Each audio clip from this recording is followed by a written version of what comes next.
right, welcome everybody to a super episode of Piecing It Together, the podcast where we take a look at a new movie and try to figure out what other movies might have inspired it. I'm just going to jump right in today because this episode is going to be crazy. We're doing something a little different this one because we're talking about a very special movie. It had the biggest opening of all time. It's already crossed $1 billion worldwide at the box office. And that's just at the time of recording. It's probably way past that by now. It should be no surprise to anyone how huge of a monster hit Avengers Infinity War is. This is it, after all. The movie that 10 years of the Marvel Cinematic Universe has been leading us towards. Every Iron Man, Thor, Captain America, Black Panther, all the rest of the Marvel movies over the past 10 years was basically a prequel for this one. This is the one where the true big bad, Thanos, finally gets the Infinity Stones that give him the power to rule the universe, or kill half of it, as it turns out his plan actually is. For such a huge movie, it only made sense for me to switch things up and assemble my own super team of film nerds to try to figure out what inspired Avengers Infinity War. Joining me on this one are returning co-hosts Ryan Daugherty, David Quinones, Chad Clinton Freeman, Will Hines, and first-timer Daniel Clark from the Comic Concierge podcast. Strap in for an epic episode with a finished puzzle piece list that's going to make other episodes look like some kind of beginner's 25-piece jigsaw puzzle of a kitten.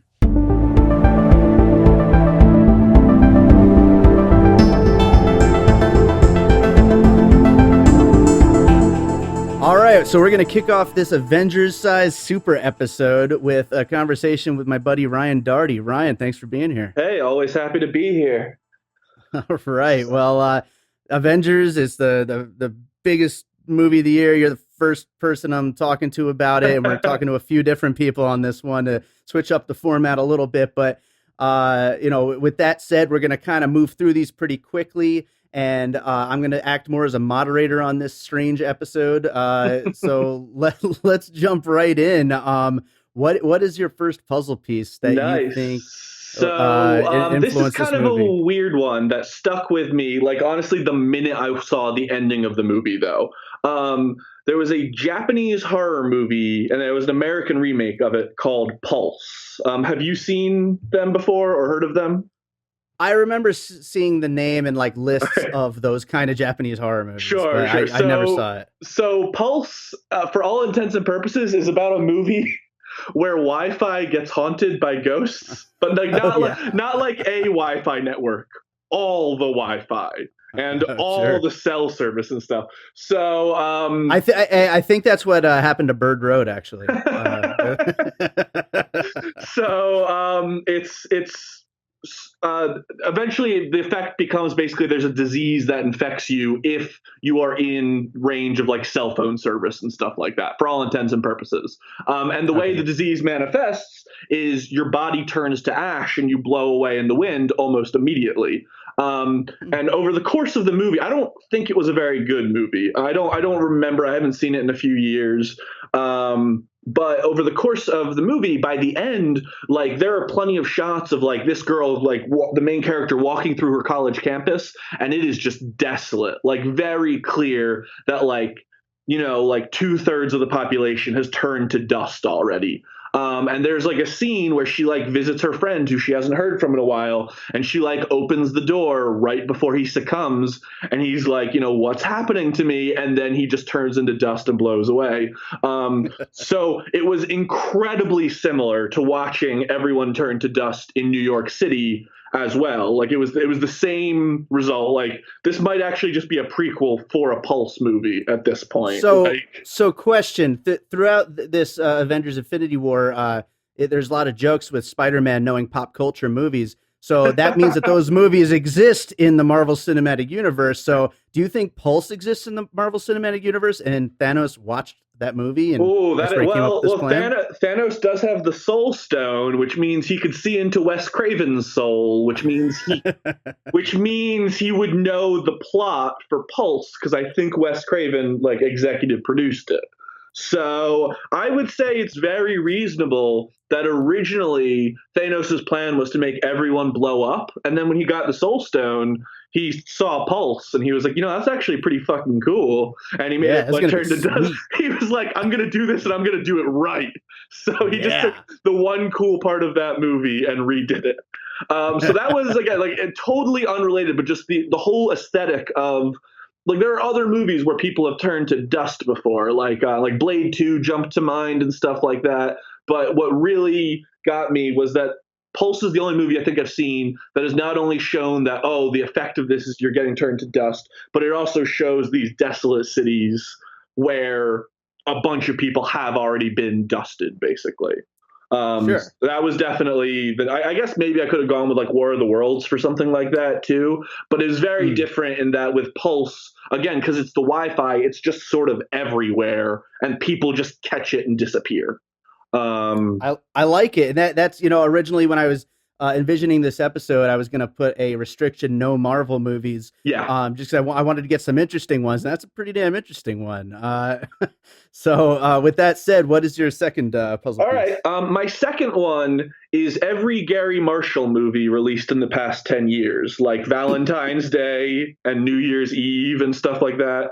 I haven't seen any of those movies, but I know the plot is that it's like 15 vignettes of a bunch of famous people just sort of doing things with like a through line of characters kind of tying in and out. And this is essentially that, but for nerds. Like, at the end of I've been describing to people that Infinity War, as much as I love it, it's not a movie. It's a series of vignettes of Thanos interacting with each franchise, more or less, So that Sure. I sort of felt the same way of in terms of like there's a bunch of famous people, there's a bunch of thematically connected stories with a couple characters who carry them through, not quite like a full-on anthology film type level, but especially just being, I'm sure half the people in Infinity War have been in one of those movies as well. Probably.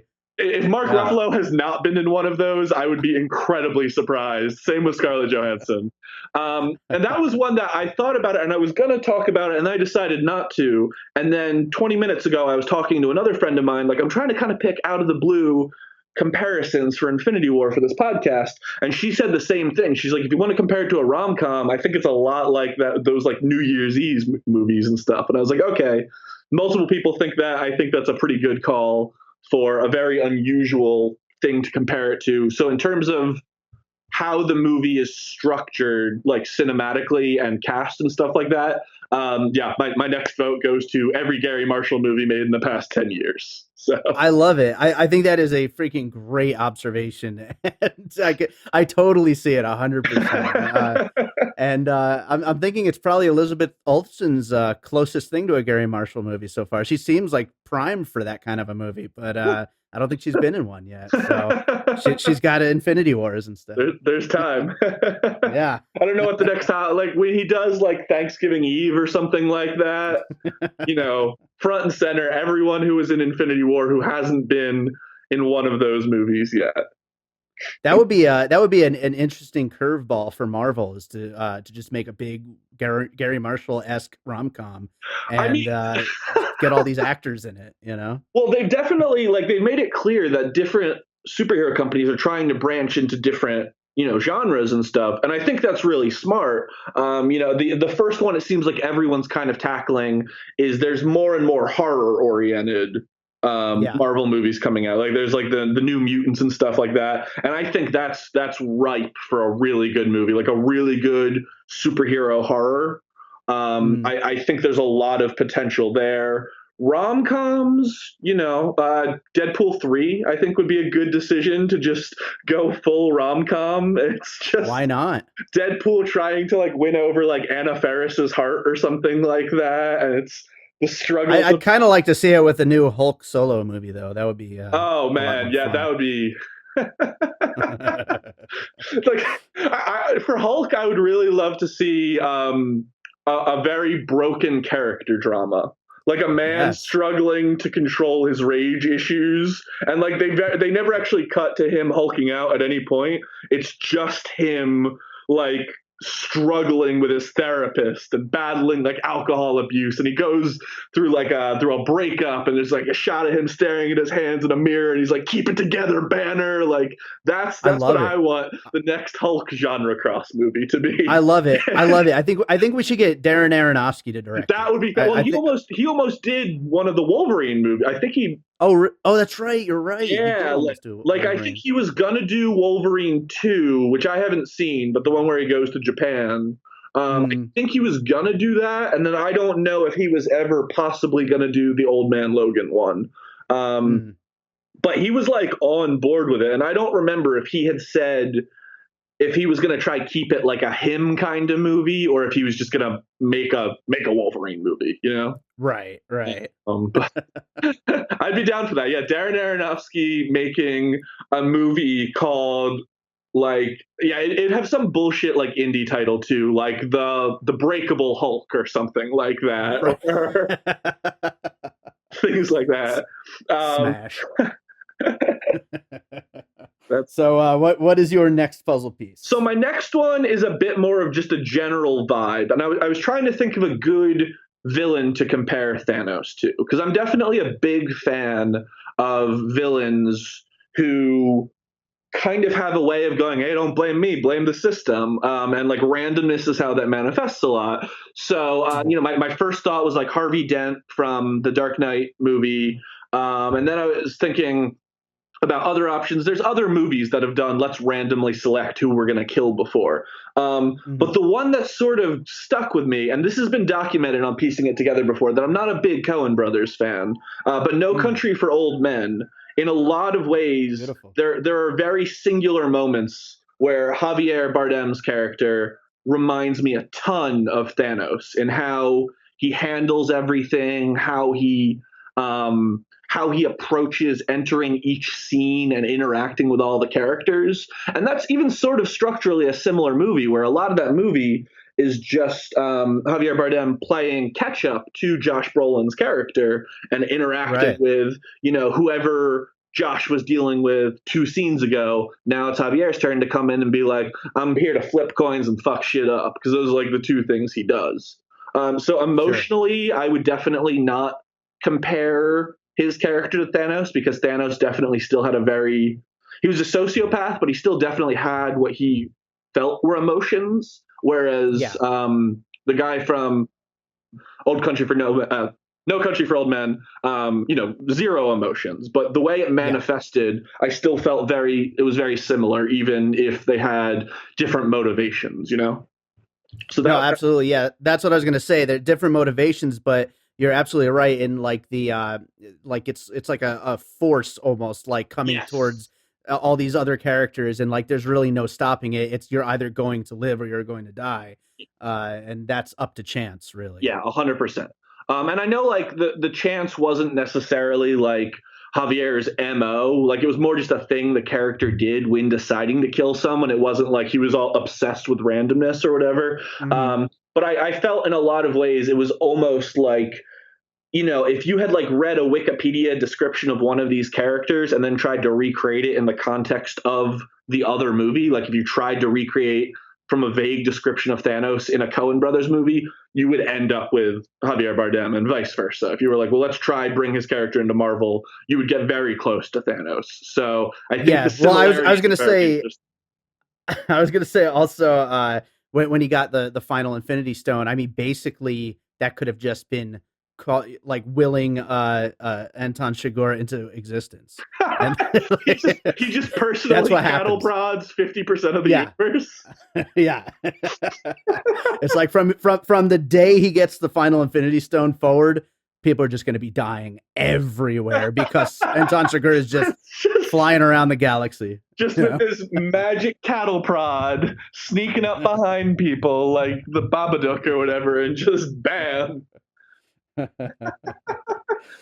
love that. No, Yeah, no, right that's on, definitely the way. right on, man. I loved it. I loved your choices here. You're the first person I've talked to, but so far you're the MVP for this episode. That's always good to hear. Start off on a I'm loving strong note. it.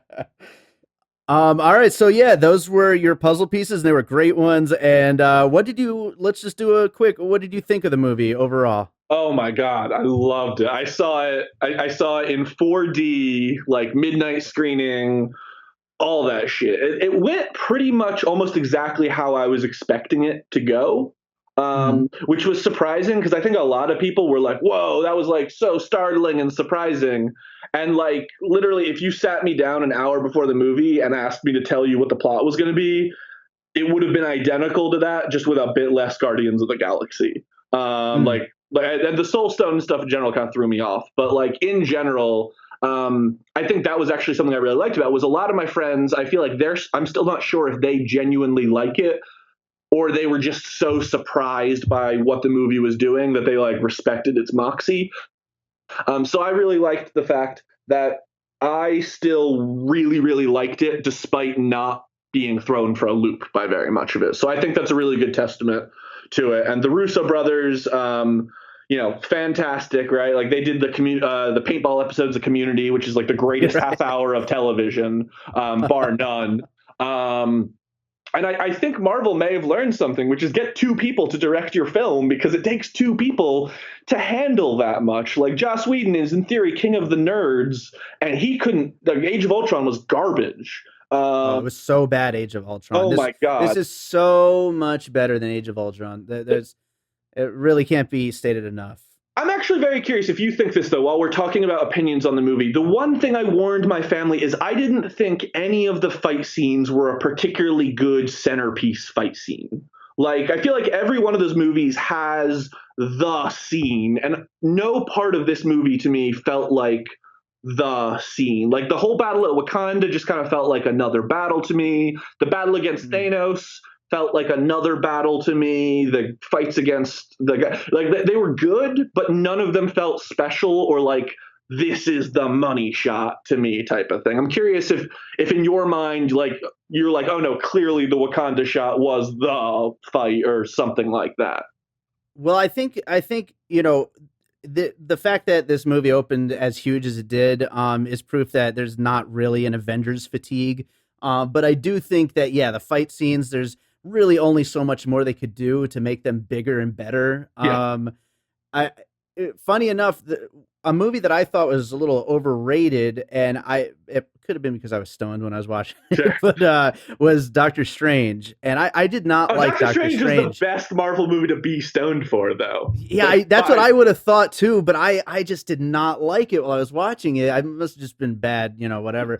But but so with that, I really kept like saying like, oh yeah, I don't like Doctor Strange. I don't like Benedict Cumberbatch as Doctor Strange. Blah blah blah.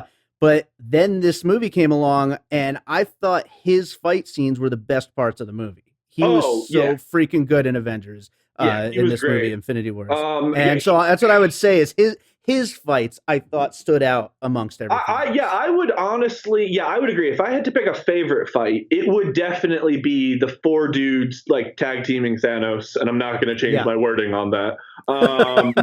But like, oh man, that one shot where Spider-Man keeps jumping out of the portals, and he goes magic with a punch, magic with a kick, Yeah, that magic was with two great. punches. Like to me, that was the best fight in the movie. Is just that 4 second clip right there.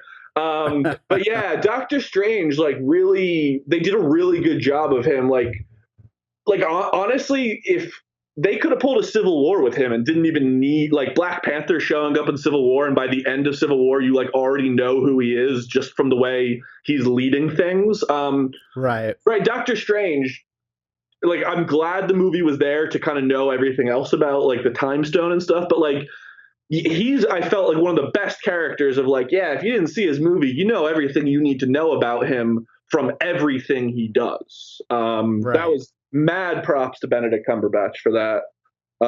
Yeah. But Big standout in this movie. Also all the Guardians of the Galaxy stuff. I did not like part 2 as much as part 1. This was so much better than the second Guardians of the I am Galaxy. one of the few people who, in a lot of ways, thinks Guardians 2 is significantly better than Guardians 1. Wow. Uh, Interesting. Mostly because Chris Pratt is not the main character of Guardians 2. Um, Right. right. Like, I really appreciate how Guardians 2 was an ensemble movie as opposed to Guardians 1, was Chris Pratt and Friends. Right. Fucking, we get it. Chris Pratt's funny. Star Lord. I was honestly, and maybe it's because I just came off of binge watching Parks and Rec, but I was getting pretty fed up with Star Lord's humor pretty quickly in Infinity War. Like, if he had done the whole like dropping his voice to act like Thor thing for 10 more seconds, I would have genuinely been sick of it. I know a lot of people did not have that opinion, so like good on them for doing the way they did it. But Star-Lord, despite the fact that he was the funniest part of the movie by far, was also the closest to like me feeling the same problem I had with Age of Ultron and the same problem I had with Thor Ragnarok of like, sometimes moments can just be cool. You don't have to undercut every moment, right? Like we get it. DC is dark and Marvel is happy, but like sometimes you can have some action and just it's cool. And I feel like if the rest of the movie hadn't been darker to balance that out, I would have been pretty annoyed at the humor in Infinity War, actually. Like, it was great because it had the balance, which is exactly Thanos' shtick. So, like, I'm down with that. But it was a real tightrope they walked, I felt like. Yeah, well, I think they balance it out pretty well, and it's a shocking, especially for a general audience. I'm sure you nerds knew exactly what was going to happen, but for the rest of us, it was pretty shocking, and especially that they would go there with such a huge movie, and it was awesome, I mad props to Marvel because. I would not have expected to enjoy it as much as everything I've told to anyone who I think isn't gonna like it or like maybe isn't a fan of popcorn movies. The one thing I do say is I don't think a movie of this scale could physically be made better. Even if you don't think it's a good movie, I don't think there's someone else who could have made a movie with 26 stars that is a sequel to like 17 films. It's like literally a monument to itself. The fact that it doesn't completely crumble under its own weight. And then it's like, oh shit, it's actually pretty fucking good too, is just gravy. Like, the fact that it doesn't suck already means it's amazing, basically, with the stakes set this high. Which is very interesting that the next one is probably going to be a lot smaller scale again. So that's going to be interesting. And that's probably going to be the Russo brothers, giving basically, because everyone who didn't get snapped, everyone who didn't get snapped is at the end of their contract, right? So now it's going to be those guys are going to get some really meaningful deaths. And that way, like, we're going to be sad when Iron Man dies because we actually got to just see Iron Man with the OG Guardians instead of Iron Man with 25 other people. Right. I had actually kind of predicted the movies were going to go the other way. That this one was going to be the one where a lot of the originals die, and the next one was going to like be where the Guardians show up and where Black Panther does more. And it was going to be like the passing on the mantle movie. So I think it's really interesting that they're sort of flipping that in. They got a lot of the cool new dudes out of the way now, and then killed them just so they could say they were in the movie. And now it's going back to like, the Magnificent Seven again or whatever. And they're just and then like half of them are gonna die, and then they're gonna undo the Soul Stone thing, and then Spider-Man 2 is gonna come out, and everyone's happy again. That's exactly what it's gonna be. They've got movies through 2025. I saw today. Yes. They got plans. Yes. They got plans. Grand Wizard Feiji knows what comes next for all of us. Oh man. All right. Well, that was great. And again, Ryan, thank you for being on the show. Always happy to be here, be part of the Piecing It Together Avengers crew. Wait a minute, we get to assemble the puzzle. What? How did I not put that together? How did I not make more assemble puns the entire time? You know what? I feel so bad for you that you didn't get to come up with a whole bunch of them ahead of time. Oh man! Oh god! You're just gonna have to break them out on the next episode, just completely out of place. That could be a recurring theme on Piecing It Together is things Ryan wish he said last episode. It's just dumb one-liners. Well, listen to this episode once it's posted, and then write in some viewer mail so I can read it on the show. Only if you read it on the episode I'm on too. So you're Yes, clearly perfect. reading my letter to me while we're like discussing Mission Impossible Fallout or something like that. Beautiful. I love it. Oh, fantastic.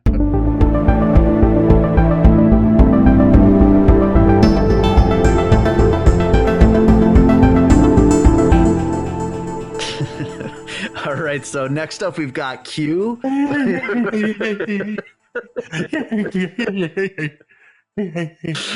This is my show. I'm on my show. No Q's on my show. Q is the Loki of our piecing it together Avengers. Yum, yum, yum. How deliciously awful. Sensually decrepit troubles. God damn. I hate this already. Oh, it's the Loki of the group. So anyway, what we're doing here is I'm talking The god of mischief, as it were. As it were. How am I supposed to do this? I don't. This is the kind of I don't know. where you need a man up and you need to power through your goddamn podcast. I don't know if I can. I don't know if I can you do don't let this. the guests. You don't let the guests just rail you But I off. can't help it. You don't just let the guests come in and bend you over and rail you. Oh, okay. So what we're doing is I'm talking to You ever each of see- the you ever co-hosts. see David Letterman? Oh, God damn it. Do you ever see David Letterman chuckling like a little nitwit on the ground while he's interviewing Barack Obama? No, So you're he's a pro. you're Barack Obama in this one? in this example, I'm Barack Obama. So we're talking about Avengers But I got a Infinity big Wars, dick. and we've got Q from Bird Road Podcast on. Hey, Drew Steve. How's it going, Q? So Great. we're just doing a quick little conversation with a bunch of the different co-hosts that have been on Piecing It Together, and so I wanted to hear what you had in mind as some puzzle pieces for this movie. I'll withhold my judgment because I know that that's not what the show's about, reviewing. But I did see the sort of trace DNA of a lot of stuff in this show. I guarantee I won't be the first person on of our assorted assembly of piecing it together co-hosts to say that this rang with this felt a lot like Empire. I mean, it felt like Empire Strikes Back.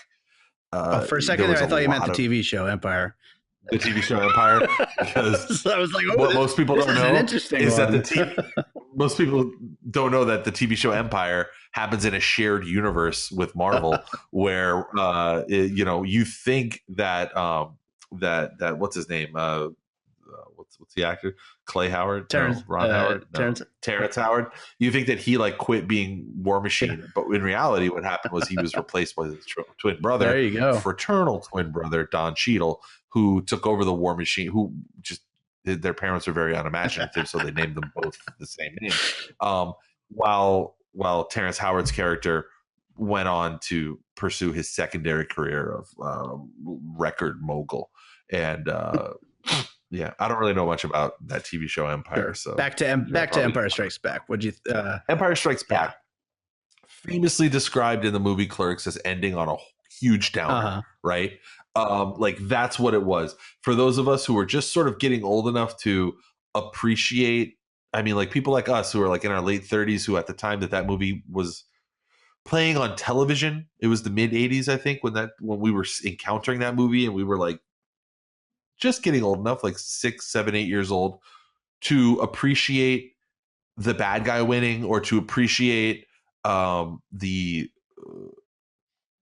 fact that without darkness and without the pendulum swinging all the way to the left, it can't be light. There can't be a swing back. There can't be triumph without some kind of loss, right? So I think Empire was very formative for anybody who watched that. I'm not a big Star Wars fan, but I remember thinking the same thing that Randall in Clerks says, where it's it was awesome because it had this huge downer, and that that was for people who appreciated that kind of, more nuanced storytelling. Empire Strikes Back, I think most people agree, was the best of. I mean, I guess some people think that the first one, the one from 1975 or whatever, was the best. But I think a lot of most film people, right? Correct me if I'm wrong, because I'm not a film person, but most film people agree that Empire was the I think best that's of all the fair. Star Wars. Yeah, absolutely. Yeah, and I'm sure that it has to do with that. It's a downer. It's like real life.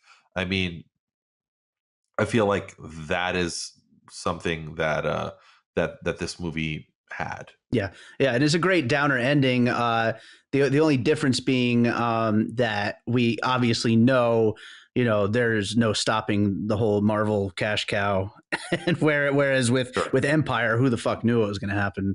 Oh yeah, that brings up a really good point, and I don't want to get into the whole like film going experience or anything like that. I don't know if that's something you guys That's want fine. to It do could with go in this, any but direction as long as we're starting with the puzzle pieces and going from there.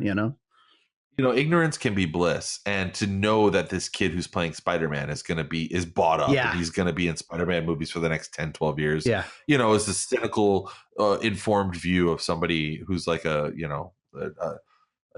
toxic consumer of culture like me and you. Like, we know that that's what's going on. Same thing with, we know that Chadwick Boseman, same thing, right? That exactly. guy Yeah, has turned, he's going down Chris Evans territory, where he was a moderately successful actor who is now going to be a wholly owned subsidiary of an enormous conglomerate for the next 20 years, right? He's going down Hugh Jackman territory. So we know that. But I had a little bit of envy for this, looked to be about a high school aged girl, a little nerdy, sitting behind me at Avengers, who, with all of her heart, couldn't be more than like maybe 15 or 16, all of her heart, holding a Spider-Man doll, was crying her eyes out when spoiler alert, everybody. I don't know if you give the spoiler alerts up front yet, it's but fine. Yeah, Spider-Man died. So yeah, when Spider-Man died, and I looked back at this girl and I was like, man, I wish that this movie could affect me that way. right. I Yeah, wish that I was a person who could, even when I was 16 or 15 or however old that girl was, I don't know if I would have cried at Spider-Man dying, because I don't know, I'm a piece of yeah. shit. You're But really tough like, too. You're a tough yeah, I'm dude. just awesome and cool. Yeah. I'm a really cool, tough guy. That's what everybody who knows me always Yeah, says, is that I'm a very it's true. cool and tough It's true. and attractive person. Well, Um, I know what you're saying though, and but I do think it's a testament to just how good this movie was. That despite knowing that, it still was like, holy shit, when it all happened, it was like, oh wow, yeah, they really are going to go there. Even though we know that something's going to happen in the next one.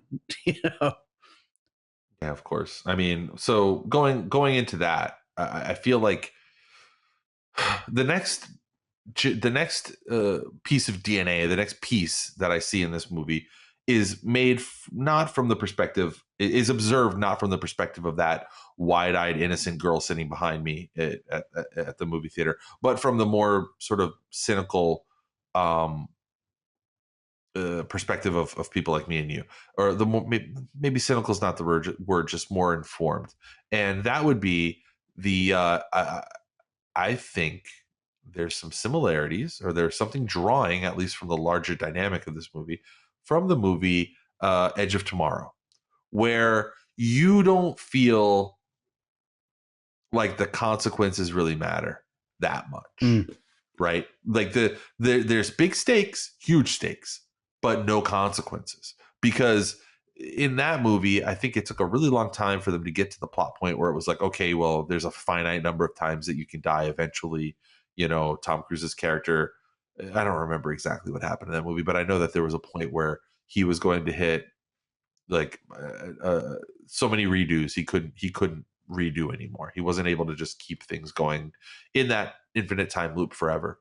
Similarly, Avengers Infinity War, to me as a viewer, I realized how important everything, the universal stakes of half of the population of the universe being blinked out of existence. I realized how important they were, but at the same time, when major characters, and again major actors, starting to die, I realized okay, there's a do-over baked in here somewhere. Right. There's going to be a situation where an Edge of Tomorrow situation happens. And I don't know whether it'll be through somebody getting a hold of the time stone and being able to turn back time, whether it's going to have to do with the Ant-Man movie that's coming up that's going to involve the quantum universe where time starts to get a little hinky. And obviously Ant-Man, Paul Rudd's character, was not in this film, right? But it's already been confirmed that a large portion of that movie that's coming out later next year has to do with time continuums and going into that microverse, that tiny universe where time starts to become very relative. And like clearly there's a few existing plot threads in Marvel that are going to allow them to do that. And if you're not a comic book fan, like, guess what? You're learning something about comic books, because there are no consequences in comic books. That's exactly what I was just going to say as a follow-up to what you're talking about. Is this is such a comic book thing, and I've noticed as comic book movies have become like really the number one movies every year, it's starting to bleed into other movies. Like Edge of Tomorrow is what brought us into this conversation, but also a lot of also TV shows like Ash vs. Evil Dead. Everybody's able to be brought back at some point, it seems. American Horror Story, nobody's ever dead long. They always come back one way or another. It's definitely a thing that has come out of comics and into other forms of entertainment. And I guess let me think of a third one. Another piece for Marvel's Infinity Wars. I felt like there was a okay, let me just get this out of the way. The motivation of Thanos, the villain in this movie, was terrible. It was the weakest part of the movie. Because if you have that kind of power and your solution if you have the power of a god and your solution to lack of resources isn't create more resources, it's just kill people, you're a pretty shitty god and not that imaginative. Like he could have just, I would imagine that he could have just doubled the amount of stakes in the world if he like would have snapped his fingers, or what, I don't know. That doesn't add up. In the comic books, it makes a little bit more sense. This has been spoken ad nauseum. Sure. But I think people have mentioned this. Even a non-comic book guy like you probably knows that in the comic books, what happened was, and I was a huge fan of Infinity Gauntlet and then Infinity War, which were two sort of back-to-back summer series crossovers that happened in the early 90s. And Thanos was trying to fuck Death. Like Death was a hot embodiment of like a sexy Grim Reaper chick. And Thanos was literally trying to woo her. And that's such a better reason. That stands up to so much better, like better scrutiny.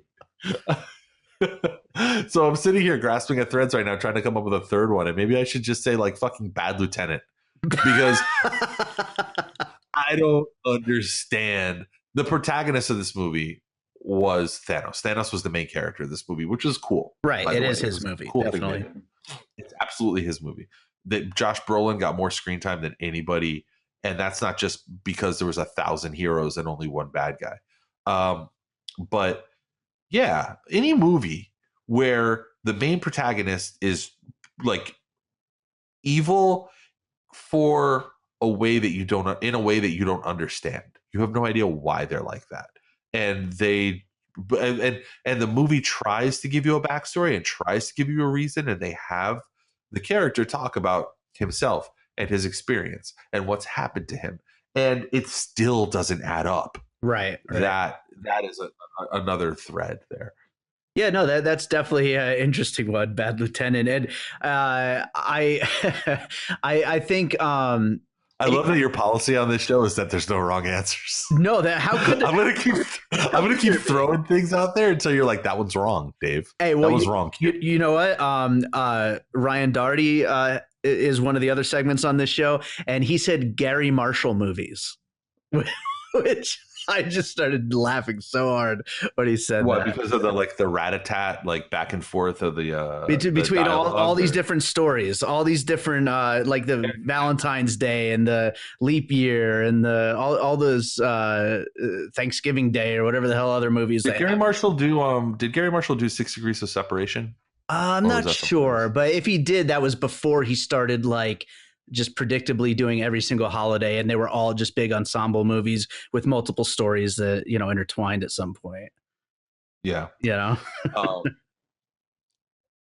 yeah, I mean, that's actually a really good one. That's astute. That's pretty astute. yeah, it was a fun one, but yeah, no, there's no, I don't think there's a wrong answer because as long as you've got something to back it up, some reason for saying it. I mean, certainly I don't know if the filmmaker would look at it and be like, what the fuck are you talking about? But definitely, I don't think there's necessarily a wrong answer though. And I'll tell you, there's other stuff too. And we said we weren't going to do other Marvel or even like comic book movies, but any kind of fictionalized universe that's like a fighting universe where it's hard to get a feel. I mean, like, let's say, I don't know, let's say Walking Dead, right? Walking Dead's a good example where there's fighters to varying degree of skill, and they are badass, badass times 9, badass times 12, badass times 3. Anytime where it's hard to get a fix on how strong people are, like in one scene, it seems like somebody can make everybody just disappear with a snap of their finger, and then in the next scene they're like having a slugfest with somebody else.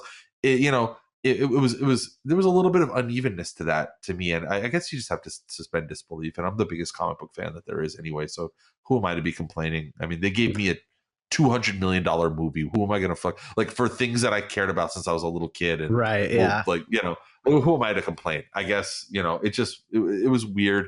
It reminded me of those things where it's like, huh, are you sure? Because that guy was stronger than that guy 2 episodes ago, or 2 movies ago, or half an hour ago in this movie. And now all of that guy, are you sure that guy would just like fall down because the guy who punched him was lifting up a truck earlier, and now he punches him in the mouth and he just is like, ow. Well, that's funny you say that because I also felt like it seemed like Doctor Strange basically had the exact same abilities as all the Infinity Stones. Like, I didn't really Yeah. see, if he could do what he was doing, why couldn't he just do everything else? Like, what's the difference? But just to wrap it up really quick, did you like the movie? Were you happy with how they did it? I was so happy. Yeah. This was a culmination for me. I was a comic book nerd. I mean, like, I know that there's people out there who their default position is hating comic book movies, or even more specific, the default position of hating Marvel movies, because Right. Marvel movies tend to be so sort of hateably perfect. Yeah. Like, they nail every note. It's almost like hating, Disney princess movies of the last 4 or 5 years. Every one of them are or Pixar movies. They like come out of some kind of like out of a beaker or a Bunsen burner of like chemical perfection of, oh, they nailed all the characters, they gave them all arcs, they did everything technically perfect, and they did it so well I sort of hate them for doing it well. Yeah. Right? But fuck that. It's a great movie. It is. It is. And the directors, they really get a lot of credit for being able to juggle that many huge stars and that many characters. And like, really, it works. You could pick it apart if you wanted to, but it works. It works as a great, big, fun blockbuster. Yeah, it was a slugfest. It was a shoot 'em up. It was a space movie. It was really funny. It was funny. I mean, like, yeah, there were jokes. I mean, getting to see a lot of these actors come together, and you know what else would be one? No, it's too late. I'm not going to do it. But anytime there's a movie where you know that they can't keep paying all the salaries for everybody, like in the sequels and shit, here's one. Maybe we can cut out everything. Teen Wolf 2, right? Teen Wolf 2 coming on the heels of Back to the Future, where Michael J. Fox became a stratospherically huge international superstar. Probably at that moment, the biggest movie star in the world at that moment, right? Yeah. There was no way they were going to get him for Teen Wolf 2. And so they settled for Jason Bateman, right? They made the next movie about Jason Bateman. You just know, think about this, Dave. They can't afford to have they can't what are they going to do? Give Zoe Saldana and Benedict Cumberbatch like 10 lines in the next movie and like pay the Zoe Saldana rate and pay the Benedict Cumberbatch rate? Like, what are you going to do? Of course, with Chadwick Boseman, that guy's commanding like $30 million a movie probably now. You're going to have him like be like, the Infinity Stones are bad. And like, that's it. And that's all you get from him for the whole movie. Like, of course, dude, you can't like, it makes sense the same way that nobody mentioned, what the fuck happened to like Michael J. Fox's character. By the way, Teen Wolf 2, really fucking weird movie. Those people are living in a world where a Teen Wolf exists. And they're walking around like it's normal. Walking around like it's fucking normal. Oh man, that's a good place to end it on, talking about Teen Wolf. I think that's where officially we hit the end of the infinity. Right. You got to tell me. You got to be honest, and you can cut this out. But like, come on, I'm your best guest on this show. I mean, you got to be honest. I love having you on the show. That's not a yes. It's also not a no.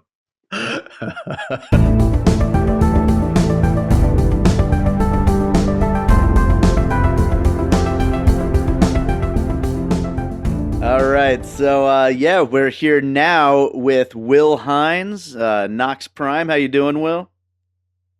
I'm all right. You know what it is.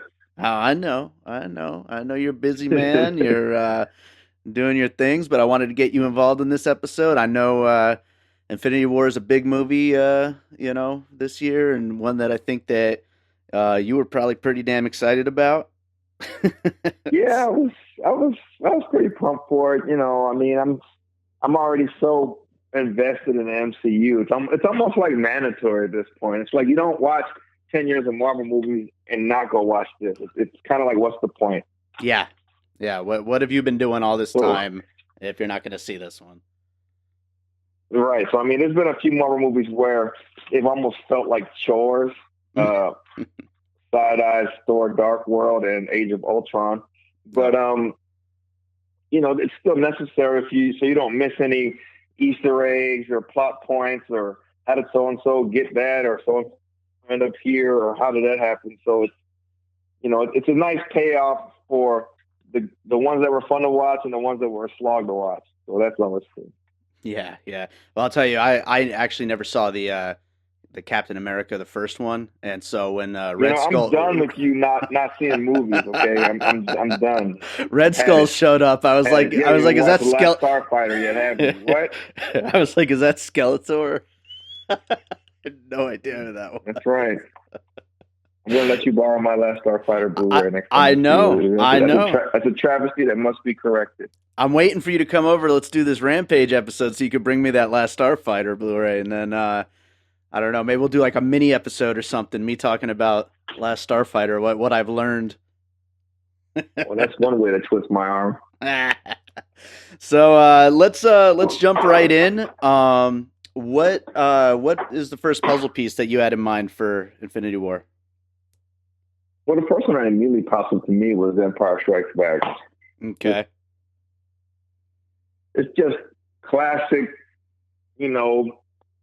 villainy shows up and just puts the smack down everybody, and everybody's spirits are low, and it looks bleak, and you walk out of there like, ooh, yeah, that was, didn't see all that coming, although some of us did, because some of us actually read comic books, but generally speaking, most of the uninitiated are still in their feelings about what transpired in Infinity War. So, I mean, of course it's not, they're not if you just want to step back and look at real world economics and Disney likes making money, if you really think everybody's dead like that, come on. Right. Come on now. Because if anybody out there still feeling any type of way, just look at the slated Marvel movies that are still coming out through 2020. That might help you sleep a little better at night. Because trust me, some of them people is not dead for real, okay? They should have just put the Marvel like upcoming timeline on like the popcorn bucket, so that way everybody would know what's up, you know? Right. Spare a few tears. Nobody walked out of there and headed for the gallows or something. Yeah, for serious. Yeah, actually, Q brought up Empire Strikes Back as well, and yeah, definitely, I think that is, you know, obviously with the dark ending and everything like that, it's. Yeah, I think anyone from our generation would instantly think of Empire Strikes Back. I mean, it's just classic for that formula. Yeah, and it works too. Like to, you know, despite us, you know, being so jaded that we're the kind of people who are going to look at that future Marvel timeline, we, you know, it still works. It gets that pathos and like gets us like holy shit, what's going to happen next? Even though we kind of know, you know, but it's like it really worked the way that they pulled it off. Well, I mean, that's the one thing about human beings is, although there's some emotions that we might not enjoy, overall, we enjoy the emotional roller coaster. Yes. So yes. It's like you need to have those lows to appreciate the highs when they come. You know what I mean? If everything's just high all the time, so, you know, you can't have the light without the dark, or, you know, things like that. So, you know, it was good. It was a nice little shakeup. Definitely in the vein of Empire Strikes Back, you know. Whereas when Empire Strikes Back came back, there was no comics or backstory for that. So, I mean, in my day, you walked out of there going like, wow, where do we go from here? You really were at a loss until Lucas put the next one out, like, what, 5 years later. You just really had nothing. You had nothing to go off of. So, right. So this is a little different, you know. It's like I kind of walked out of there kind of chuckling, like, yeah, well, you know. It didn't quite have the same impact as Empire Strikes Back, but had it been in the same era, minus internet and social media and access to information as Empire Strikes Back in that time frame, in that era that it came out, it probably would have the same impact. Similar. Right. Absolutely. I agree with you. So what would your next puzzle piece be? Our next puzzle piece would probably be almost any anime you can think of. In aspect to Thanos' character being a big bad that had like a sort of a, like, he's a big bad, but he doesn't think he's bad. And maybe from his perspective, he's not bad. He's just trying to bring balance to the force, bring balance to the universe, what have you. And then he'll sit there and give you props while he's trying to kill you.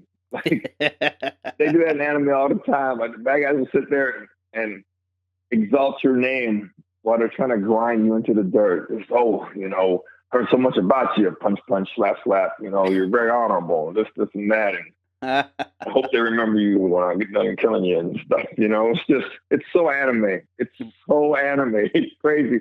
You can watch all Naruto and just see that that trope permeated all the way through it. Most animes, actually, it's just oh, you know, when he can we, like, are we doing spoilers here? Can we just talk about the movie or what? Absolutely, spoilers are fine.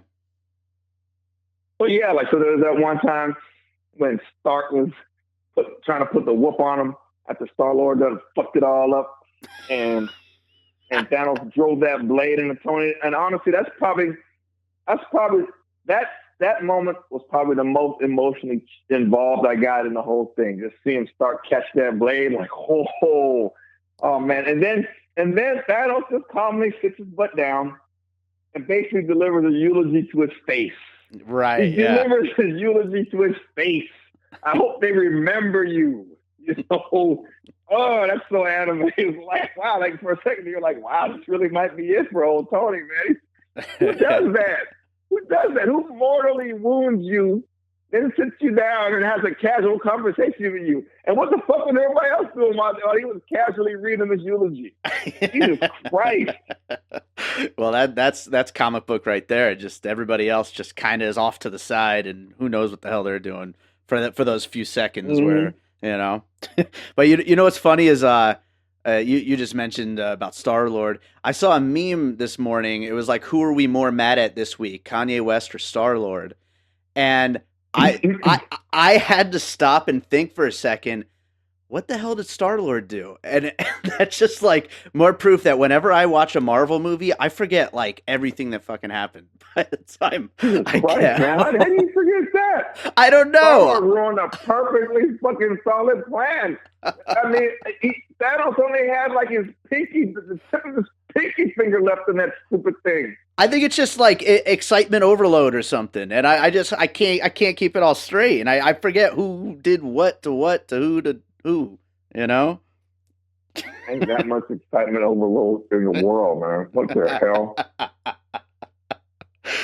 Everybody's bitter at Star-Lord right now. You don't start punching the Mad Titan in the face when Manus is having enough time keeping him under mind control. And Spidey and Iron Man are yanking this fucking fate of the universe as gauntlet off his hand. You want to start bitch slapping him in the face. Oh my God. It seemed like a good plan at the time. To throw something at the screen so bad. I wish it was the Rocky Horror Picture Show so I got threw burnt toast at him. Like if I had some on me, I just want to just throw it. I was gonna say that you know, as far as anime is concerned, that's another good parallel to that particular puzzle piece is anime and Thanos are both things that I know barely anything about. So. I know that. I just want to get you. I want to get you riled up again. You know what else you know barely anything about? The Last Starfighter. How about that? How about that? How about that? Yeah, it's gonna happen. While we're on the subject. While we're on the subject. Of things you don't know much about. Some people reviewed the show and they said that they loved you getting mad at me for not seeing Last Starfighter. Oh, really? Oh, yeah. Well, they're gonna love this. Yeah, this is a good callback. You know episode. Oh my God! See, the people have spoken, man. It's blasphemy. It's blasphemous, man. Oh man! So, did you have another puzzle piece? I'm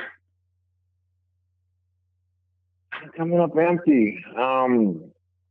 Yeah, it's hard with this movie without like looking at every Marvel movie because that's what it really is. It's like just a combination of everything Marvel's done from all that investment, and it's rooted in comics, so it's almost its own thing. It's hard to really draw movie. Like I said, it's anime is an easier comparison. Like honestly, it felt like a big anime OVA. What an OVA is like I forget what the initials stand for, but it's basically like a movie length episode that may complete an arc or like a side story kind of thing. And it's like kind of everybody that's in anime show up, even though in the actual storyline they may be worlds apart kind of thing. So it's kind of like a team up. You want to have these OVAs, and the more you get more out of OVA, the more you are invested in the actual series. So like One Piece, like they have like 14 OVAs. And if you just jump into like the latest one, you don't know what the hell's going on. But if you're caught up on One Piece, you'll get the most of it, kind of like with Avengers. If Avengers, if you didn't watch the last 10 years of Avengers, or at least key movies in the Marvel, in the Marvel franchises, you're going in there, you don't even understand why the hell is the Hulk in space. You just would have no frame of reference for half, if not all of that stuff. Right. Yeah, so, but that sounds like a huge the anime. That sounds like a huge like universe, like it's like just so much. There must be so much buildup between all of those stories. It is, and anime is a huge investment. And there's so many anime, but that's the thing. It's almost like Kevin Feige and them. They took a page out of the anime playbook when they crafted this thing because it's all planned out so anime with just how it's like superhero movies in the past. They were either one and done or three and done, Sure. and that was it. Whereas with this, we got 10 years of investment. I mean, if you weren't at least cursory aware of what's happened in the last 10 years of movies, I think it's 18 films. Yeah. You go into that blind, you have no clue.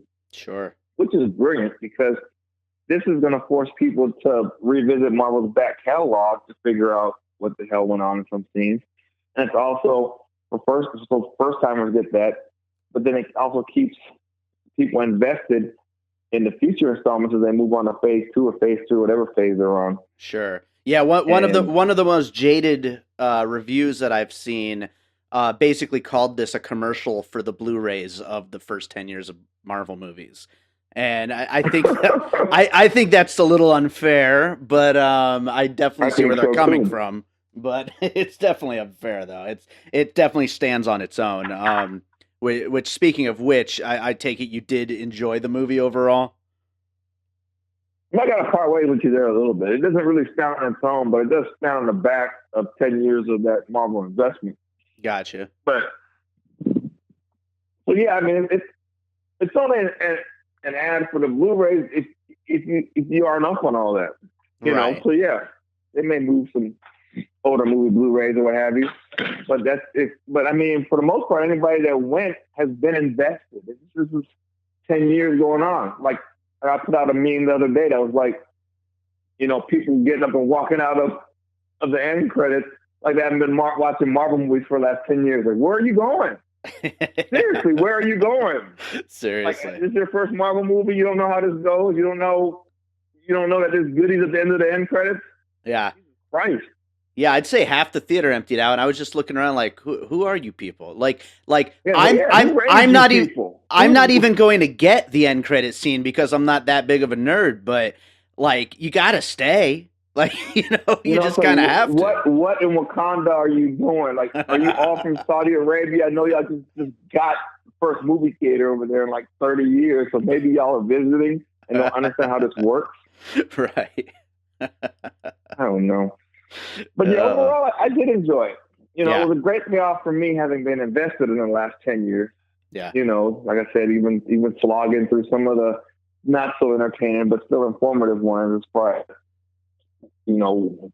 what happens here and explains how this got to there type of way. So I was definitely excited for it, and I definitely got what I planned to get out of it. I mean, it pretty much went the way I thought it was going to go. I mean, there's a couple of MCU twists. It's not exact, it's definitely not exactly the way the comic played out, especially his motives for doing it. That's what I heard. On that. Do you even know anything about this? Did you read Infinity War saga at all? No, not at all. But I did read about like the differences. I read an article about the differences. Also, Q got into it a little bit when I would talk to him for this episode. Like, so have y'all gone over like his motives versus the comic book motive versus the MCU motive? Yeah, with Death and all that, and like he's trying to impress Death. And he was trying to impress Lady Death or what have you. Yeah. Yeah, okay, so you know about all that. So yeah, I mean, so they made that twist on it, which was, I guess, it worked. You suspend disbelief and, you unlearn what you've learned for the MCU's sake. It certainly got people talking and it got a lot of memes going. Oh yeah. No, this is a meme factory, that's for sure. This is going to be memedom for a while. So it's going to own the meme charts for all summer, probably. I made an MC Random and Jewish Dave one last night. I believe that. I just put one up about Ant-Man and the Wasp. I thought was pretty funny. Nice. Have to see that one. Nice. But overall, definitely, I'd probably have to watch it again just to make sure I didn't miss nothing. Yeah. I mean, and I will say this: when I've been in a 2.5 hour long movie, I didn't take my watch one time. Like, oh yeah, I agree. Smooth 2.5 I agree. hours. I didn't feel it. It wasn't painful. I didn't Yeah, I didn't feel it at all, which is a very high compliment coming from me. Yeah, yeah, especially for that long. Plus, it definitely flew by. I was surprised. But yeah, Yeah, I was overall, I shocked. I liked it mean, a lot. when I first saw the runtime, I was like, wow, 2.5 hours. Sheesh. But then I was like, wow, like that was painless. That was really painless. I was impressed. I was really impressed. The pacing was solid. Everything ebbed and flowed really nicely. There was not one time where I felt like it drugged really. So it really moved right along. I really appreciated that. That was great. Absolutely. Well, right on, man. Well, thank you for being on this one. And I'm sure we'll be talking to you again soon. Yeah, because you're going to see this goddamn Last Starfighter soon. See that.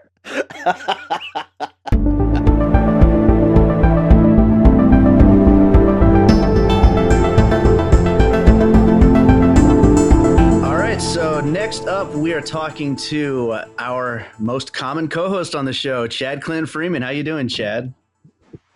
I'm doing great. Right on. Well, yeah, we're going to jump into these puzzle pieces for Avenger Infinity War, which I know you're not a huge Marvel guy.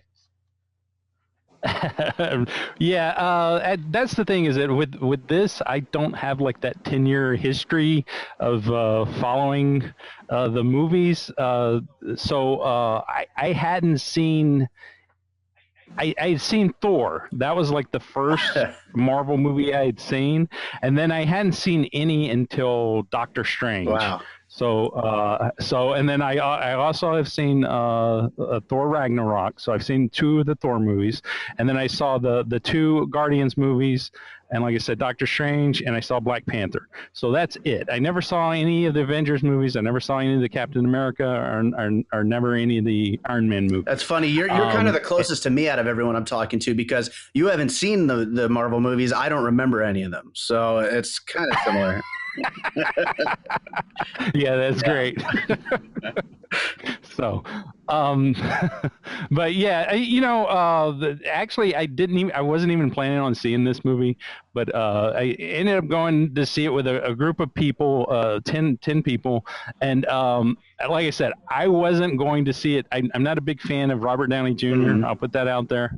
It's kind of the reason I kind of haven't seen a lot of these movies, but it's very easy, to get me to go see a movie and talk me into it. They didn't have to put a gun to my head. So I went in, and even though I hadn't seen any of that stuff, I've enjoyed some of the movies that I have seen. So I was willing to give it a fair chance. Sure. And so yeah. Just wanted to mention all that, though, before we jump into it. Well, you are a fan of cinema, and that is why I love you. But let's do it. What is your first puzzle piece for this one? Okay, so kind of approaching this a little bit different, because my two big puzzle pieces were actually both filmmakers. Okay. So the first one, and I'm very, very excited to finally get to talk about him, is Zack Snyder. Nice. I'm so happy to open the floor for you. Let's try to keep it to 20 minutes on Zack. Right. Okay. So the big one that really jumped out at me was Watchmen, especially the way Thanos and his plan and everything. And again, I don't come from this movie from a comic book background either. I come at this movie as a lover of cinema, and the way Thanos was reminded me very much a lot like the character Ozymandias in Watchmen. And not only that, though, just the style of this movie, because I know Marvel has the reputation that they're the more sunny and more happy-go-lucky and funny comic book movies, as opposed to the DC movies, which get the reputation of being depressing and dark and bleak. Right. And this movie was very much in line with the films that Zack Snyder has done, specifically Watchmen, and then also spilling into the later films. But mostly, this one reminded me of Watchmen, but at the same time, it did remind me of his Superman trilogy as well, Right. Which of course is Man of Steel, Batman v Superman, and Justice League.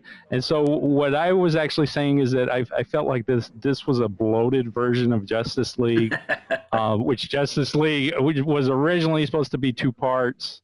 And then the studio chopped it all up and cut it down to 1 part. But also in that regard, where in Justice League you had the villain who was going after these mother boxes and he was collecting them, and then you had the League of Superheroes joining together to fight against him.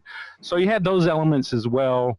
And I know that goes back to the comic books, and I don't know, which one was first or whatever. Sure, but again, yeah. approaching this from the movie standpoint, it felt very much like a bloated Justice League that was not as fun, because I really enjoyed Justice League from the fun point of view. I didn't think it was a great movie, but I thought it was a really fun movie.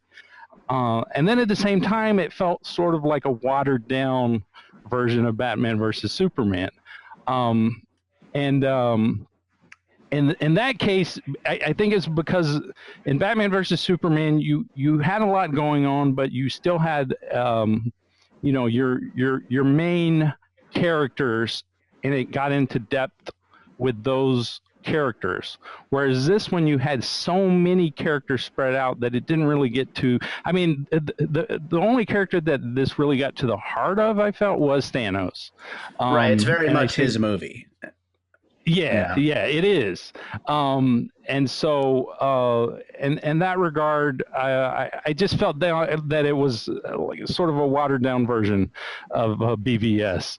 And overall, just thematically, and how you have these sort of layers to peel off and think about. And you've got this, misunderstood character who's the center of the story. Again, it's Thanos. But that is very much in line with most of Zack Snyder's movies, especially his superhero movies. Not getting into which is better necessarily, because I'm not going to go down that route. But I will say, as far as this whole discussion is concerned about Zack Snyder's films being an influence over Infinity War, I can't picture a Zack Snyder directed version of Infinity War being much different. It really does feel a lot like his tone and his look. No, exactly. And his action. Yeah. Exactly. Well, the only difference I feel is that there would be some slow motion. Yeah, right. the action moments in this were more Michael Bay than Zack Snyder. I could have very much seen this being a movie that kind of married Zack Snyder and Michael Bay together, because so as far as the action moments and stuff, I got a Transformers vibe. But yeah, it's very, very much a Zack Snyder movie. A visual feast, and then also very, very dark. And now the big difference, though, is that his movies a lot of times are about self-sacrifice, and this one, you have the theme of sacrifice, but it was more about the sacrificing people that you love, as opposed to sacrificing yourself. So that was the big difference that didn't make it fully feel like a Zack Snyder movie for me. That and the slow motion, and also people not hating it before it even came out, which is another thing. right. Yeah. So, totally. With that said, what is this other filmmaker that you had in mind as another puzzle piece? Okay, and so the other filmmaker, and again, I love this, that I'm getting to talk about Avengers, and I'm getting to talk about filmmakers that I love that I haven't even got to talk about on this show yet. Yeah. But the other filmmaker is Guy Ritchie. This movie, in other ways, feels like a Guy Ritchie movie, because just the energy of the movie. It's not and going back to like the other Marvel movies, like Thor Ragnarok is a very hammy and like corny movie, Sure. and I didn't like that about it. And then like the did, Guardians but it movie. was. I did, Of course. Yeah. And then the Guardians movies, which I enjoyed them to an extent, but there's a meanness that lies in them. James Gunn, there's always a meanness in his movies. Mhm. Now, this one felt very much in line with Thor Ragnarok in the Guardians movies, but it didn't have that hamminess and it didn't have that meanness. What it did have was more of like this fun energy, this swagger and humor that very much reminds me of just Guy Ritchie's movies. And not only that, how this was such a talky movie Yeah. for like an action film. That's another element that of course reminds me of Guy Ritchie, but you know, there's also Tarantino is another known for that, but this one felt more in line with Guy Ritchie. I mean, really, this reminded me of King Arthur, of course, a movie everybody hated. Yeah. I liked it though. Either, everybody hated it or nobody saw it. Yeah. And then also Man from Uncle it reminded me of that one as well, and also his older films like Snatch. And which is funny, I didn't even catch it as I was watching it because I didn't even realize until the credits, because again, I went into this movie totally blind, wasn't expecting to see it, so I didn't even know that Benicio del Toro was in it until the end credits. I was like, wait a second, who did he play? Yeah. I actually said that in the theater to my girlfriend. and then later though, I was like, oh, okay, there was the "Where's the Stone" line that he said in the movie that's like a nod to Snatch. And so that totally just like made sense to me. I was like, okay, that totally makes sense because it has that the energy and the fun and the swagger of Guy Ritchie's movies, and then they even had that nod there. And then also, though I did mention Tarantino already, but you know, Guy Ritchie's movies, I always felt that he was influenced by Quentin Tarantino. Oh, sure. And this movie, it didn't remind me of Quentin Tarantino, but structurally it reminded me of Guy Ritchie. But then when it was over, it had that sort of Kill Bill Volume 1 like feeling to it as well. So at the same time, there was kind of that, like sometimes some of these influences and stuff, they kind of bleed into each other. And so I kind of feel like though there's definitely some sort of like influence from those guys, and that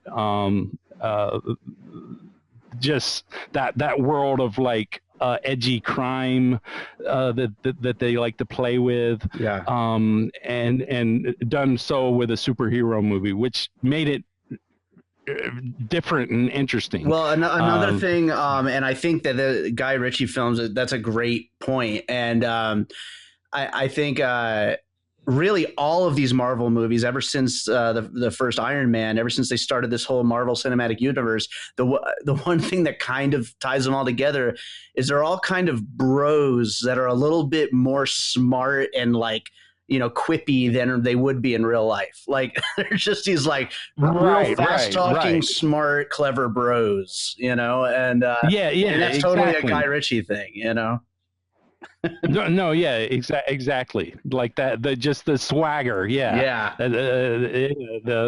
it's not quirky, but it's like it's like a quick wit, and so I mean that was the thing. Like this one it didn't have the one-liners of say like the Thor Ragnarok and I guess some of the other Marvel movies, and I'll admit Justice League went into the corny and hammy direction, and that's the part of it that I didn't like. And I enjoyed though that this movie was not like that. It was more smart and fun. The way they interacted, as opposed to, you know, one liner. So right on. So you said that you had a couple more puzzle pieces. Well, basically just a bunch of smaller ones. You know, I did mention Man of Steel, which I did feel a little bit of Man of Steel, but at the same time, I'll admit, when I saw Man of Steel, it reminded me of Thor. And also, I think Man of Steel and Thor, they're influenced, by the Nolan Batman trilogy. So I think there's definitely some of the Nolan Batman trilogy influences in there. And then other movies, I kept feeling Star Wars. There were many times just little things where you would see, like a spaceship fly by or a landing of a spaceship, and then opens and the people come out. There was just a Star Wars feeling. Yeah, definitely. And even there was a Return of the Jedi feeling. Which also at the same time gave me a feeling of John Carter, because I feel John Carter is very Return of the Jedi influenced. So I feel like there's not anything totally specific that I could pinpoint, but Star Wars, and again, Star Wars is one of those that kind of anything where there is, space involved in any way, right, it kind of bleeds into it anyhow. Absolutely. Every sci-fi movie has a little bit of Star Wars in it, and there's a ton of sci-fi in this compared to a lot of the other superhero movies. Yeah. There is, and again, that kind of to go back to Zack Snyder, reminds me of Man of Steel. How Man of Steel, you had that opening, great opening that was totally, just a sci-fi world before it crossed over into this Nolan world. But yeah, bringing in the sci-fi, the Star Wars like elements to the comic book movies just adds that extra fun layer to it. So again, that's one of the things that made this one, definitely a fun movie to watch. Sure.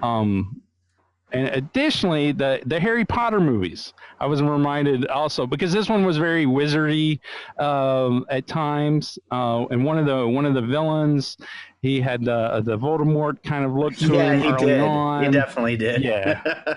So yeah, and again, Harry Potter is one of those universes that is so big also that it sort of bleeds now into other movies as well, especially anytime you're bringing in any type of wizards and witches and that sort of thing. So it's getting to be where it's like Star Wars, that it's just kind of bleeding into every movie anyway. Yeah. And then I mentioned Transformers already, specifically Michael Bay and just, his explosions and fights and whatnot. I was reminded of The Last Night actually watching this. And again, it sort of just felt like if Michael Bay and Zack Snyder and Guy Ritchie, if those three guys got together and made a superhero movie, this would kind of be the movie, I think. Yeah, right. Totally. Yeah, written by Guy Ritchie, produced by Michael Bay, directed by Zack Snyder. Boom. And a bunch of angry nerds. Yeah. Oh yeah, it would be the most hated movie ever. And it would make zero money. I would be seeing it like every weekend. But there's those Michael Bay lovers, as there are the Zack Snyder lovers. So those people would see it, but that would be it. Yeah. The other movie though that I wrote down, and again, this one I think just it's similar to John Carter, but because I love it and everybody hates it and nobody saw it, Valerian came to mind. But again, it's one of those that's very Star Wars influenced, right. And just the visual feast of it too. So that's one of the things that was great about this, though, is that this movie, it was a visual feast, and it did have the fights and explosions, but there was a soul to it. It was Thanos. Mm-hmm. Yeah. So a lot of people are like on the Team Thanos bandwagon. Yeah. To bring this back though to Guy Ritchie's, that I think the sequel is going to be even more Guy Ritchie like feeling, because you're going to have that element how Guy Ritchie and also Tarantino, they love to play with time, and especially Guy Ritchie, he'll have people discussing something, and you'll see it like play out and fast forward, and then it'll come back and it'll play out in another direction.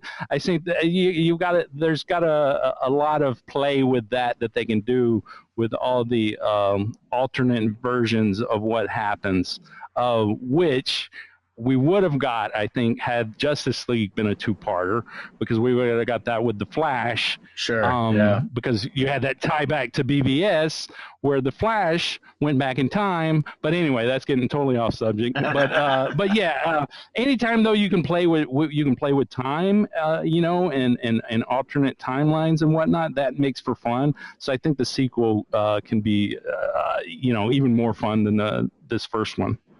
Yeah, they certainly have an interesting jump off point, that's for sure. And right. Yeah, that there's going to be quite a few ways they can go with it, and I guess we'll find out as we get there. But so just going over, a quick wrap up how you enjoyed the movie. I know Marvel isn't always your number one favorite, but you did enjoy it though, right? Yeah, I did. I would say Doctor Strange is still my favorite, actually, of the Marvel movies. Yeah. But I did enjoy this one. I mean, this one would probably be up there, maybe second or third. So, I was very prepared for this movie because I like Doctor Strange, I like Thor, and I do enjoy the Guardians, and Black Panther is great as well. And this movie was very heavy on those elements. Yeah. So it was like the Marvel movie for me. Right. So I did enjoy it, and actually I liked Spider-Man a lot. I've never seen a Spider-Man movie. I've never liked Spider-Man like my whole life. That's amazing. Like You've never seen a Spider-Man movie. That is so amazing. Yes, amazing. Yes. So yeah, my brother, he always liked Spider-Man, and I think my reason that I've avoided Spider-Man movies is that when we were little, he got a Spider-Man for Christmas one year that you like tie to the door, and it pulls itself up the string. Uh-huh. And on Christmas Day, I broke it. On accident. I broke Spider-Man's arm, and my dad like glued it back, but it was never the same. Spider-Man did not climb up the string. You're basically Thanos. You're Thanos, right? Check with I think I was traumatized. I mean, I think that was like one of the worst things I've ever done in my life. but I think I've avoided Spider-Man because of it. But I did really enjoy the Spider-Man. In fact, when he was hugging Iron Man at the end, and he was the only one that affected me. When he disappeared, I was like, oh man. No, that kid did a great job as Spider-Man. Yeah. And I'm not like one of the people who loved Homecoming as much as it seems like everybody really loved Homecoming. And I don't know, I might have to go back and watch it again because he was really great in this movie. And I'm definitely looking forward to seeing him in another Spider-Man, which we all know is coming. I mean, Well, yeah. I don't know. That's it. Black Panther. I don't know what they were thinking. They should have cashed in on part 2 before this one. Yeah, seriously, rushed it to Mark. Seriously. So no, yeah, I'm probably gonna watch the Spider-Man Homecoming. Even though Iron Man's in it, I'm probably gonna give it a chance. Yeah. But I don't plan on going back and watching any of the other Avenger or Iron Man movies or anything. But as I say, also some of my other favorite parts, I love that Thor got his cape back because I am a believer that superheroes should have capes. If they don't have capes, then they should have swords. And so swords and capes, that's like the thing that makes a superhero. That's why that's why I don't care about Iron Man. I don't care about Spider-Man. They don't have capes. They don't have swords. Thor, he's got a cape. Doctor Strange, he's got a cloak. It's a cape. Okay? So Thor got his cape back. I was excited. That was one of my favorite parts. And then I really loved when Drax was invisible. I love that great. part. That was really great. and then also I love how Doctor Strange puts Iron Man in his place, especially when he called him a douchebag. Yeah, that was just classic. Yeah, no, Doctor Strange really, like, that's another one where I did not love the solo movie as much as everyone else seems to have, but he was so good in this that it makes me want to go back and watch it, kind of, because like he was great. Every scene with him was so good in this movie. Yeah. So this movie, at first when I got done watching it, I was like, oh, I liked it, but I don't know if I would watch it again. But I don't know. I mean, the more I think about it, I think the more I do like it. So it's one I might possibly actually, buy and watch again. Right. So gotta gotta put it in an empty DVD case. That way it doesn't look like there's any Marvel, cases on the shelf. I already have the Guardians movies. So. Oh, okay. All right. It's already tarnished your shelf. Yeah. So, the last thing I wanted to say though was that I feel like with Last Jedi, as dark as it was, and as many people as it pissed off, and then with this movie, as dark as it is, but people are embracing it. It seems like it's time for a Disney Zack Snyder movie. It's time for that to happen. When they first were looking to do, the Star Wars reboot before the J.J. Abrams came on, I was like, Zack Snyder. Of course, it didn't happen, but it's time now. I'd see an Iron Man movie if Zack Snyder directed it. So it's time for them to get on the Zack Snyder bandwagon and let him direct a movie. And I mean, our Guy Ritchie's already doing one. He's doing Aladdin with Will Smith. So, I think what they got to give him is maybe like one of the old Disney cartoons, how they're making them into live action movies. Maybe that would work. How they did with Guy Ritchie. Yeah. So to kind of shoehorn them in, and then once they're in the door, then say, okay, here do Star Wars. Yeah. I don't know if the world's ready for a Guy Ritchie Star Wars, but but I could see a Zack Snyder Star Wars, and after this movie, I could definitely see Marvel, Guy Ritchie or Zack Snyder. I could see either one. Well, let's see if it happens, dude. I'm excited for that possibility. That's for sure.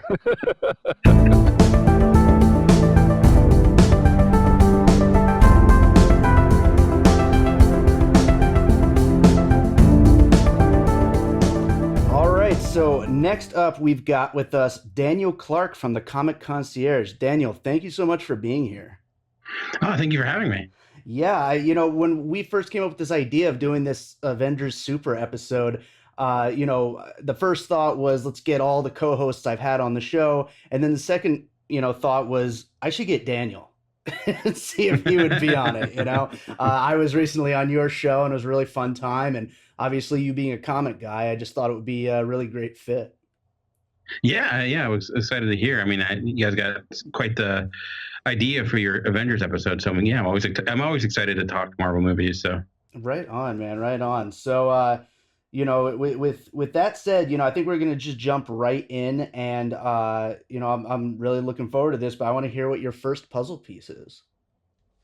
So looking at mine, I was looking at the different comics that I feel like influence that of the Avengers, and I think you got to kind of go with the obvious at first, which is the Infinity Gauntlet, which is the main item that is obviously the focal point of the film. It's the classic Jim Starlin story. I think there are obviously pieces of that story that are within the actual movie itself, but it's really oddly enough, like the way the movie ends, without spoiling it, is actually the very first issue of that series. But obviously, like when people think of the Infinity Gauntlet, that's the series that they go to, and I think that that's what they've been building up to this, for these past 10 years or so. That's really interesting. Yeah, and like that's right away. That's why I wanted you on the show, because I know these comics more than I do, and I think a couple of the people I've had on know the comics certainly more than me, but I don't know about more than you. And that's a really interesting point of view. The fact that that comic series starts where the movie ends, and yeah, I read a lot about how there's a lot of changes between the story that they ended up going with versus what happened in the comics. How do you feel about that change? Does it make sense to you, as a film, like thematically, for it to end there? I think it does, and I think honestly it fixes a lot. I want to say issues with the original story, but there are certain things I think want to translate as well to film, especially with the motivations of Thanos and the reasoning he's doing what he's doing. Where in Infinity Gauntlet there was more of a selfishness towards it. It was to meet his own means, basically based upon his infatuation with death, and he was more apathetic towards like everyone rather than coming from a place of warped sympathy. He just he viewed death in almost like in a matter of fact way. He wasn't trying to save anyone. He was doing it for his own accord, and it led him to, like, a lot of the actions didn't necessarily make sense because of that. Like, certain decisions he seemed to make it more difficult for himself. But within the movie, it made a little bit more sense, because even though his actions were obviously based upon someone who was mad or insane or lacking reason, there was almost like you see that, like, he was only taking things in his mind. He was obviously his own hero. He was the hero of that story. So why he may allow someone to live, or why he's not trying to, or like why he might go about the way things he did within the end, and like it makes a little bit more sense based upon his reasoning rather than it being just because he wants to, get with a girl who won't talk back to him. Sure, yeah. Which is, that's exactly what I keep hearing about. And I'm like, I don't know how that would go over necessarily. I mean, obviously, no matter what, you're not going to win over every audience member. And there's plenty of people who didn't like this movie. And there's, I think, a lot more who did. But I don't know how that storyline would have translated cinematically. It's really interesting point. He's a little bit more, I think, competent in this piece, where like he as a character with Thanos tends to lose because of his own accord, or because like his own fallacies, really, which might be where it goes. Who knows? But I just thought like the motivations here made a lot more sense and made him more of a complete character rather than being like that like evil, maniacal kind of one-dimensional villain.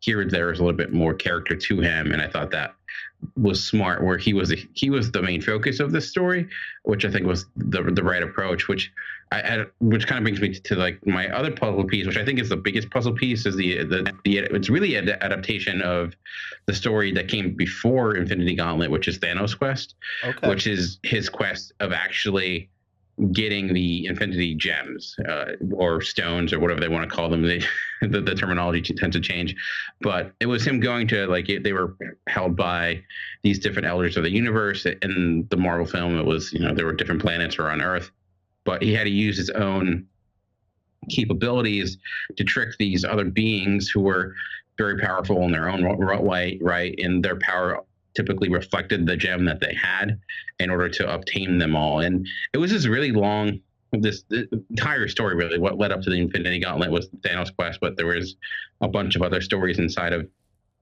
Jim Starlin's Silver Surfer and Adam Warlock. It was really like, years upon years, similar to the movie, a build up. It wasn't as overt as the movie made it, but because you didn't know where it was going. But I think it really kind of took the idea of Thanos Quest, which was him trying to get all the stones, and then just adapting it and changing it and how we did it.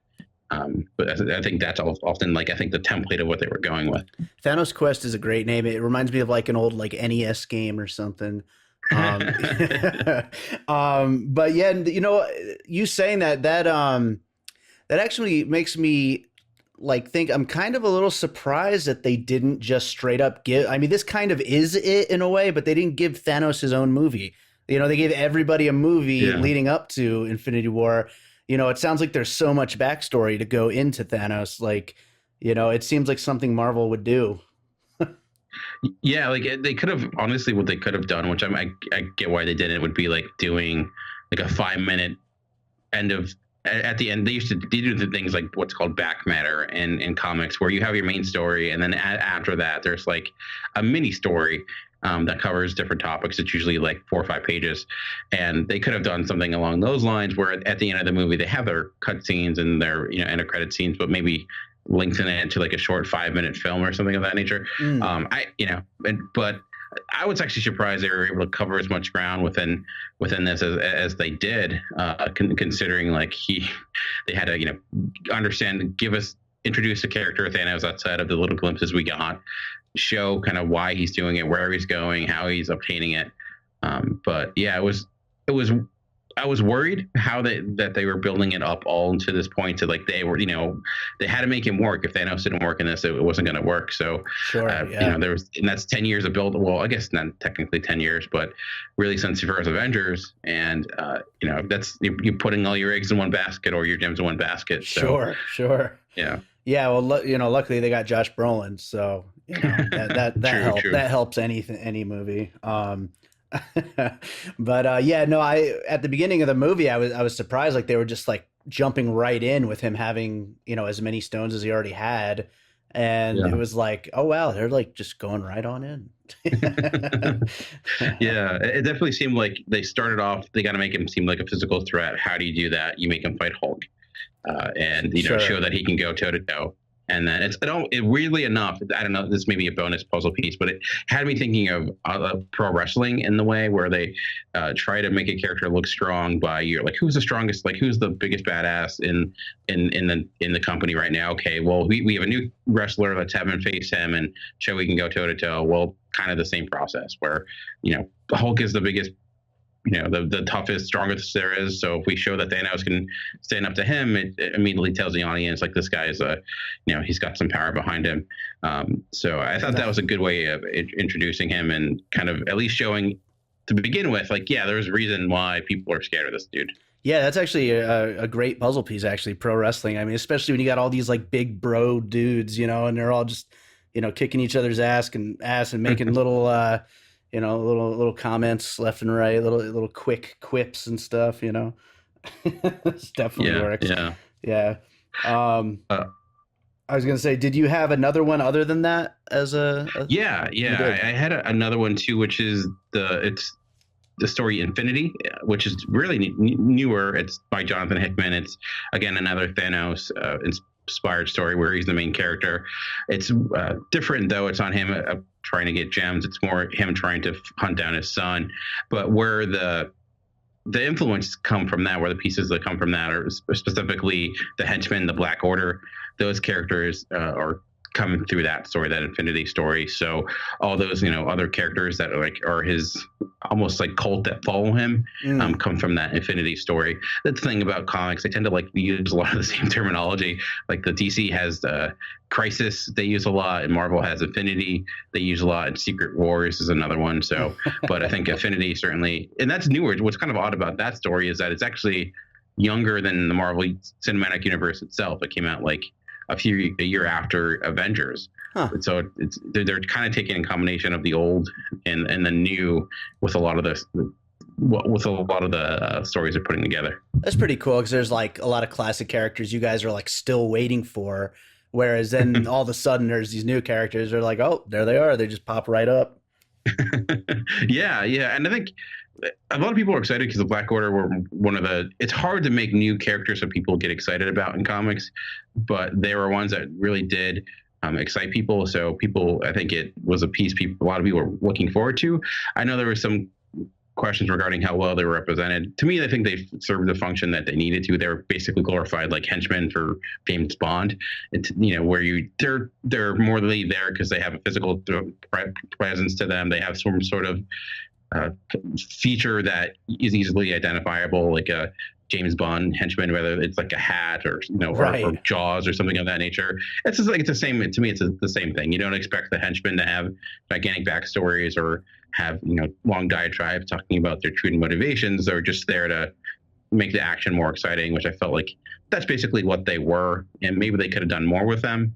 But I think functionality, they serve the purpose that they're set out to do. Sure, that's the wizard dude who was fighting Doctor Strange. That dude is really cool. Yeah, I could I could totally picture how there would be a lot more to him if they were to actually go that direction. But yeah, in the actual comics, he's more magic based himself rather than like being like, I think he just had telekinesis in the movie. But I thought you're not gonna spend time to try to explain it, so you just give them enough where you can understand how they work just by the actions that they do. Sure. But I did have one final puzzle piece that came to mind, and I was talking about the motivations of the character of Thanos, and although they kind of reflect another classic comic book villain, but from a different universe in DC, and Batman fans know him because he showed up in Batman Begins, which is Ra's al Ghul.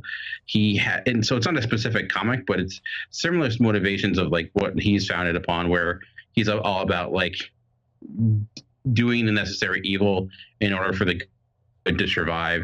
If you remember Batman Begins, where he's going to let Gotham die because it will build for a better future, because it got to the point where it's like fighting the cancerous cells in order for the healthy cells to live. That's kind of his methodology, and I felt like they kind of took that and put it within the character of Thanos. Interesting. So that's not something that, like, because there was that whole other story with Death is a woman that he's trying to get with. So this is kind of like a totally different point of view for the character.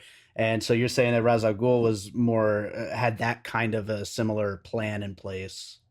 Yeah, where there's like the anti-hero, like he's not always villain, like there's more, his actions may be immoral, but he has some sort of a moral fiber that he's fighting for. Yeah, he's a hero in his own mind and his own plan. Yeah. Where the comic book Thanos is more like he knows he's evil, he just doesn't care. Right. So it's similar to, like, I guess it's almost like the X-Men Apocalypse, where you have the idea of Apocalypse, who's the strong will survive. It's almost like a motive, like an adjustment to that idea, but instead of the strong will survive, it's just that some people need to die in order for the world to prosper. Sure. Yeah. Well, we've all been there, huh? Exactly. Right on. Well, just to close it up, just some final thoughts. How did you like it? Were you happy with how this movie ended up? Yeah, I was very happy with how it ended up. I was worried going in, just because it's been well documented that Marvel has some challenges when it comes to villains. I think there are some exceptions to that. But this one, they had to fix that problem, because, like I mentioned, it was a build-up. It was his story. If you got to make all that matter. And I thought, smartly enough, that they did that by making it mostly his movie for the most part, obviously, and focusing on the right characters that they could. It's a massive undertaking. I don't know how many characters that there are. It's a pretty impressive juggling act. But I mean, I think it's not my favorite of all the movies. I think still Winter Soldier for me is the best, because it, I think, has more of a complete story, but it's obviously a little bit easier when you're just dealing with one character. Mm-hmm. But I guess I was just impressed that it was not a complete mess, because it could have easily been, and I had a lot of fun with it. I was hoping to see it again, but I haven't been able to. But I just thought, like, ultimately what really made this work was all the build-up that they did. What Marvel has done really well is kind of sell you on all their different heroes and all their different characters. And when you see all those characters together, the banter back and forth, it just, giving room for that, I think, is really important. And you have really great moments with the Guardians and Thor and Iron Man and Tony Stark and Doctor Strange. And I just thought, like, they were able to utilize all their personalities well within it. So, and I thought it was pretty gutsy move the way that they ended it. Sure. Which I know some people are like, okay, but where the inevitable is heading, and you obviously don't. And you obviously know that, but I still thought it was, it's, another random. It's definitely like their empire, like, which is, the obvious comparison. But I just, it also was fitting for the character of Thanos to end the way that they did. Sure. Yeah, absolutely. I agree completely. And, me obviously not being a super big, comic book fan, the Marvel movies, they're always, I enjoy them, but they're not, my favorite movies or anything, but I think they really balanced it so well, especially with all these characters. It's quite an accomplishment to be able to balance that much at once and everybody gets their moments, whether it's their funny moments, their hero moments, all of that. They all get it, and it actually went by so quick. I was surprised for an over 2.5 hour movie. It actually went by quick. Definitely. Surprising. Now just to wait a year for the next ones. Exactly, right? Well, right on, man. Thank you so much again for being on the show, and hopefully I'll get back on your show. Maybe we'll figure out some way to get me on for the next Avenger or something. I don't know. Yeah, definitely. Yeah, that'd be great.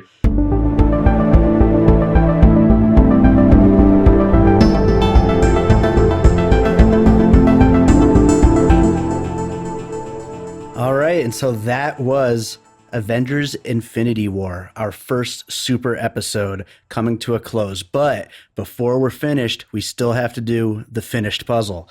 That's right. We got to go down this list and tell you all the puzzle pieces that came up during this supersized episode. So get yourself comfortable and let's do this. All right. So going right down the list, no breaks. I'm just going to read them all off to you. And oh boy, this is going to be a big one. All right, here we go.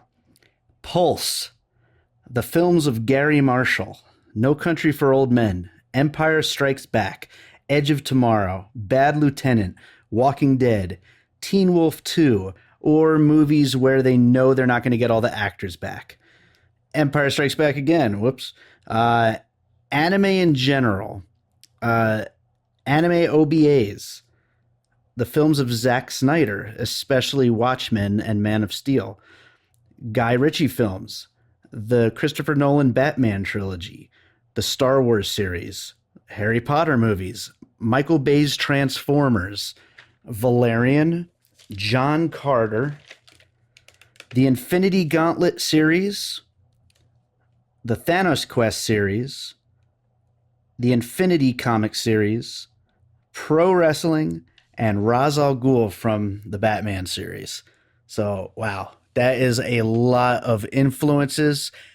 How many of those do we think really were influences on the Russo brothers and Marvel? If you have any comments or anything like that you want to mention about these puzzle pieces that we were mentioning, or if you think even with that big list that we left something out, definitely get in touch. Tweet at us at PiecingPod, or comment on our Facebook, or leave a review on iTunes, or just email me directly by davidrosen@gmail.com. I would love to discuss what you think about this episode, because we obviously covered a lot of ground and talked about a lot of movies, and it was a lot of fun to put together. I hope you enjoyed it as much as I did. We'll be back in 2 weeks with our next regular episode. Next week, I got a little summer movie preview coming, so hopefully you guys will enjoy that to hold you over until I get back from my trip. But this was awesome. Just want to thank all of my guests one time. That's Ryan Daugherty, David Quinones, Will Hines, Chad Clinton Freeman, and Daniel Clark from the Comic Concierge. And yeah, that was a lot of fun. I hope you guys enjoyed it. Again, make sure you leave a review on our iTunes page. Make sure you're following us on social media at PiecingPod. And make sure you subscribe to the show. And make sure you send us some feedback. If you have any comments about the movies that we just talked about, we definitely want to hear them. So definitely get in touch.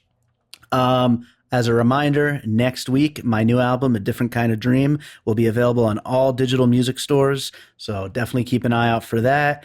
And I am going to leave you with actually a piece of superhero music I did for a comic book trailer a few years ago for a comic book called Chosen. So I thought it would be a good pick for this particular episode. So enjoy it, and I will talk to you guys soon.